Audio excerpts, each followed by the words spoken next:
Okay, so here's the thought for you. What if I told you that one of the best places to learn crucial life skills wasn't a classroom or a boardroom, but a choir rehearsal? I know it might sound a little out there, but choral singing is so much more than just making music. It's actually this incredible hidden workshop for skills we literally use every single day. So, that's the big question we're going to dive into. How in the world does blending your voice with a bunch of other people actually help you out in your everyday life?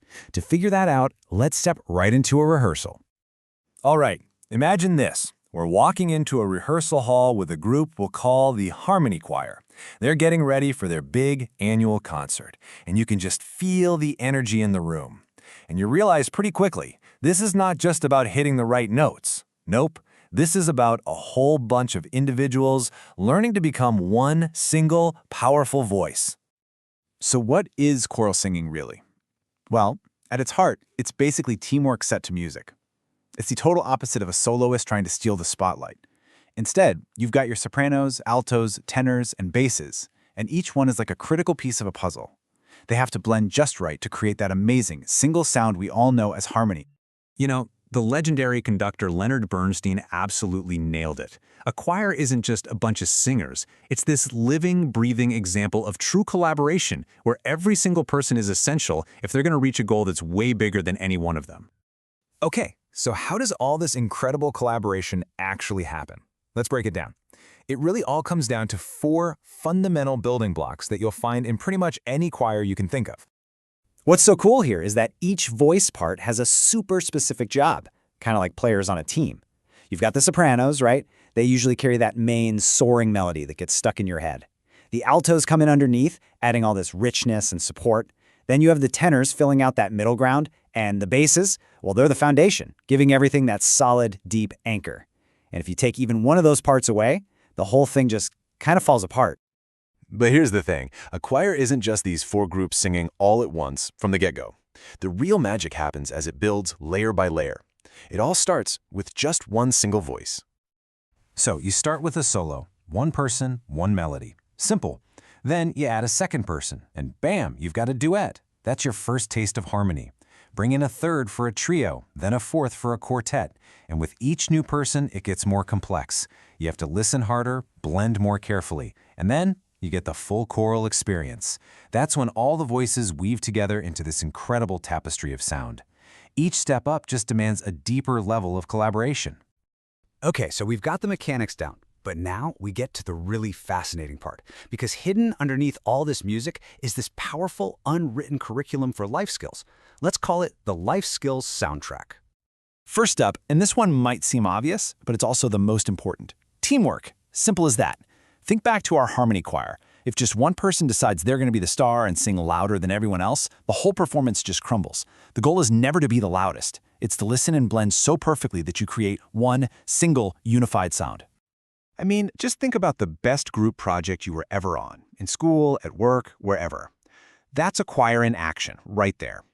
Everybody brings their own unique talent to the table, and what you create together is something way, way better than what any single person could have done on their own. All right, next up is a skill that is so underrated in life: active listening. To sing in harmony, you can't just be focused on your own voice. You have to be listening intently to all the other parts around you. You're constantly making tiny adjustments to your pitch, to your volume, all to fit into the bigger picture. It's all about hearing the group, not just yourself. And man, that skill is pure gold out in the real world. I'm talking about a business meeting or even just a simple conversation with a friend. When you learn to actually listen to understand what the other person is saying, instead of just waiting for your chance to jump in and talk, everything changes. You start to truly collaborate. But let's be real, this beautiful harmony doesn't just happen by magic. Not at all. It is forged through plain old discipline. We're talking about hours and hours of practice. It's showing up to rehearsal every single time, even when you're tired. It's committing to the process, especially when it gets tough. It's about putting in the work. And you know what? That is the exact same discipline you need to master pretty much anything worthwhile in life. Think about it. Studying for a huge exam, training for a marathon, learning a totally new language. The only way you get there is with consistent, focused effort. There are no shortcuts. And right alongside discipline, you've got its partner, patience. Trying to nail a really complex harmony can be, it can be super frustrating. You're going to make mistakes. The whole group is going to have off days. The real key is perseverance. Just patiently working through those rough spots and the sour notes without throwing in the towel. That right there is resilience in action. It's that same grit you have to find when you're tackling a difficult, long-term project. You know there are going to be setbacks. That's a given. But it's that perseverance that actually gets you across the finish line. And for our last one, let's talk about confidence. It really takes a certain kind of courage to sing your part, knowing that you are one essential piece of this big, beautiful machine. Performing, even when you're surrounded by other people, builds this really unique kind of self-assurance. You start to trust that your contribution really matters. It's the exact same confidence you need to tap into when you have to give a big presentation or when you decide to speak up and share a bold new idea in a team meeting. It's that quiet internal belief that your voice and what you have to say is important and absolutely deserves to be heard. So as you can see, the lessons you learn in a choir rehearsal, they don't just stay in that room. They ripple out into every other part of your life, teaching us how to be better people in this big, connected world. This quote really just says it all, doesn't it? The act of making harmony with our voices, it's just practice for making harmony in our communities. It teaches us to respect that everyone has a different role to play, to listen so we can understand each other, and to work together for something good. So as we finish up, just remember this. The principles of a good choir are really the principles for a good life.